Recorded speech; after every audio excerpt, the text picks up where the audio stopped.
One of my favorite passages with Mary is in during the Lord's Passion in John 19, where he looks down from the cross, and one of the last of the 7 things that he says from the cross, he turns and looks at the beloved disciple and he says, "Behold your mother." Yeah. Now, what can we as Catholics or Christians in that matter get from having a relationship with Mary and the saints for that matter? Yeah, it's a good question. So I see you're St. John, the beloved disciple. I raise you St. Luke. So, like I said, we learn things from Mary as to how to be good Christians and good Catholics, right? So let's take a look at, in first chapter of Luke, the first 2 chapters, we have the Annunciation scene, where the angel appears to her and he announces, "Hail, highly favored one." And she has to think for a moment what type of greeting this might be. The angel is indicating to her what her status is in the eyes of God, highly favored. So she's thinking and she's contemplating.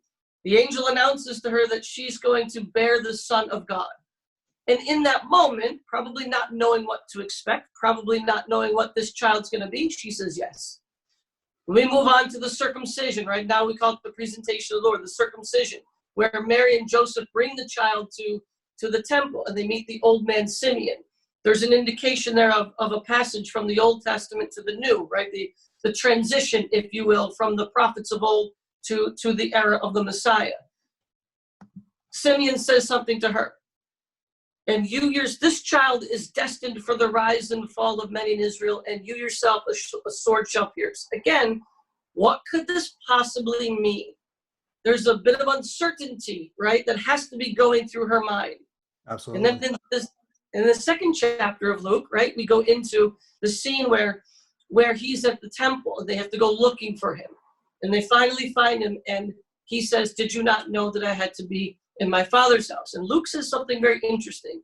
And Mary pondered these things, took all these things in, reflecting on them in her heart.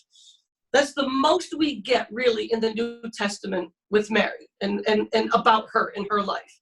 And then I bring you back to John 19 at the foot of the cross, where in all of the crucifixion scenes, she's there. So whether we're in John 19 or in all the other Gospels, she's there, right? But like you said, Jesus from the last 7 words, the last 7 phrases, gives the church her as mother. But notice though, the scene is his suffering. Don't tell me that she's not suffering in that moment, right? So what do we gain or what do we learn from this?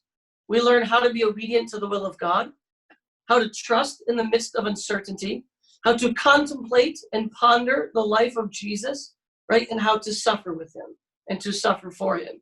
In those events, she, as a human being, experiences all the things that we would, and she being the model perfect human being, stays with the Lord. She shows us Jesus in all those instances of obedience and trust and suffering and contemplation. She shows us Christ. She stands with him in all those things.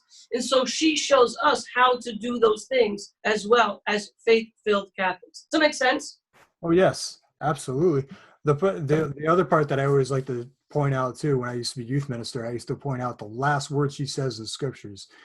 In scripture, she says, "Do whatever he tells you." It's just exactly. Anything that's all she does is she points and says, exactly, "Go see my son. Like, go talk to him." Right, and that's what, so you mentioned. Thanks for checking out this clip of The Deer's Cry, episode 2 with Father John Reardon. If you like this little clip, you'll love the entire episode. Check over here, right here on the screen, and you'll be able to check out the whole episode. Remember to like, share, and subscribe.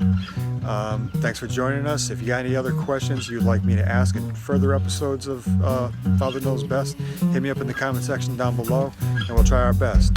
We'll see you around next time. Peace.